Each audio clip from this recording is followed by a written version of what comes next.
What's up, guys? I'm here with President Steve, known by many names. Scuba Steve, Slippery Steve.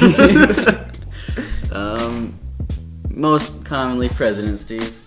President Steve went to something called Ruck Leadership Institute recently in Richmond, Virginia. He and Josh Andre both went to Ruck Leadership Institute. We call it just Ruck. So he's going to tell us a little bit about what that is, because not a lot of us really know. So I guess my first question is, what is Ruck? Ruck is an intense 4-day leadership institute. About 130 guys from all over the country and very different SIGEP chapters all come together in Richmond, Virginia.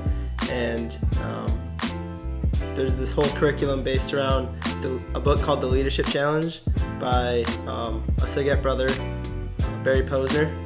And the whole institute is based around modeling the way, inspiring a shared vision, challenging the process, enabling others to act, and encouraging the heart. So we highlight those 5 different leadership qualities and dive in deep into really understanding how each of them work and how to implement them to be a better leader. That's pretty good stuff. We won't get into like all those details right now, but that's pretty much just a rundown. 130 chapters were there? 130 brothers. So multiple chapters sent more than one guy. Probably like 100 chapters then. Yeah. I saw a Florida Alpha guy there too. That was pretty cool. So what was the average day like? I heard rumors that you do like a P90X, like training every day. You eat a lot. I don't know what's the rundown? Did you wake up at 8 a.m. Kind of go from there? So each morning we had to be at breakfast by 7, or else we probably wouldn't be able to eat. Then usually we would go into a sound body activity. So the first day was a high ropes course and some other team building activities. We did an intense 2-hour workout with brother Frank Butterfield. He's a celebrity fitness trainer. Okay. And then the last day we did ultimate frisbee competition. So when we weren't doing that, we were usually in our small group sessions, which was broken up into about 20 brothers and 2 facilitators who are high-level executives in their respective fields. So they're like CEOs in corporations kind of thing? Yeah. That's pretty cool. Like presidents of their company and other things like that. So we break up into the small groups and talk about all those different leadership traits that I explained to you earlier, as well as there was different talks from Brother Steve Shanklin, who is our national chaplain, and he would talk to us about the ritual and like the history of SIGEP. And we also got this amazing talk from 2 mothers whose sons died from hazing from other fraternities, and we were able to see the impact of that. Yeah, the impact of these different stories and how the culture around Greek life and drinking in different universities is impacting a lot of lives and the change that we need to work towards. So there's these groups. Like, how big were the groups? You got small groups into 20, but did you stay in those groups for like your frisbee golf or your frisbee ultimate frisbee teams? Yeah, the groups of 20 were the same groups throughout the duration of the week, besides during the high ropes course. They kind of split us up into random groups for that. But those different activities lasted from 7 in the morning to usually about 11 at night. And in that span, we'd meet multiple times with our small groups, and we'd usually get about 4 meals, which seems like a lot, but when you're going nonstop for, like 15 hours or something, you kind of get pretty hungry. Did you have any free time? And what did you do with it? The only free time that we were given was pretty much at night, around like 11. Bed. Yeah, right before bed.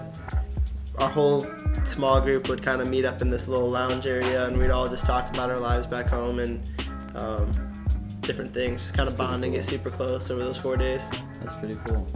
So going to Ruck, what's one thing that stuck out to you most that you remember? One big thing that stuck out to me that I really never thought about too much was this idea of closing the loop. So once you make a decision, there's obviously always going to be people opposing it. So being a good leader, you need to be able to go up to those people and say, hey, here's the decision we made and here's why we went to it, and then try to get their support even though they disagreed with it.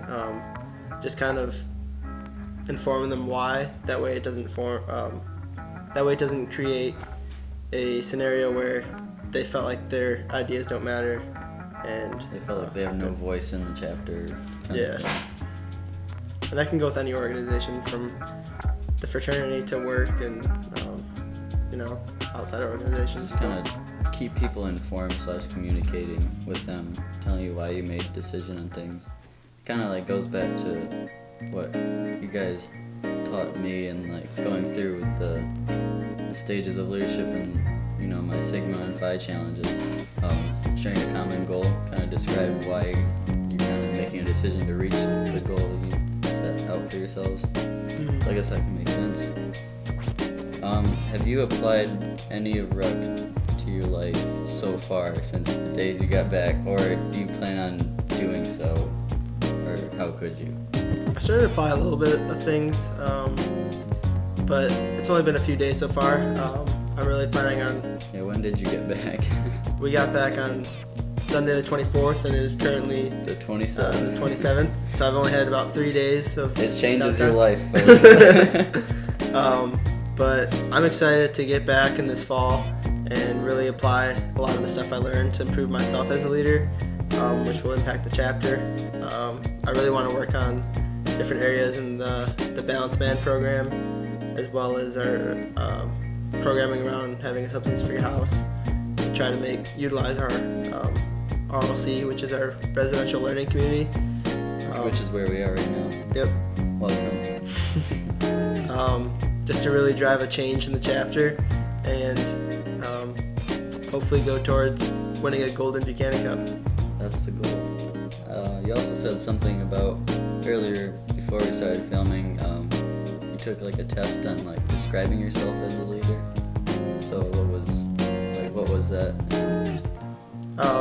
So the test, it was more of like a survey. It was the LPI, so it was a leadership survey where I analyzed myself as a leader, where I thought my strengths and weaknesses were, and I sent it out to 8 different people who were younger than me, my same age, or older than me, to see their opinion on my leadership qualities, to get direct feedback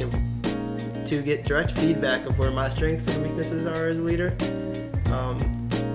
That way I could kind of see, oh, here's where I thought I was doing good, but I'm really not doing as good, or here is where I thought I was doing poorly, but everyone else thinks I'm doing a lot better, and I can work towards, I can spend my efforts more efficiently to improve myself as a leader and get the most change as well as the most benefit.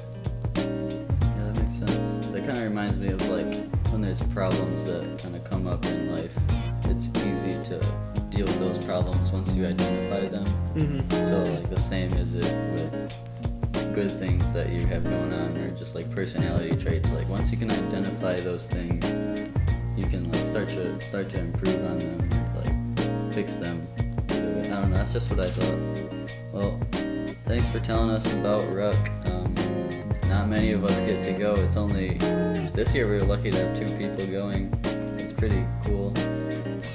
Just thank you. Thank you for having me. You're welcome. See you upstairs.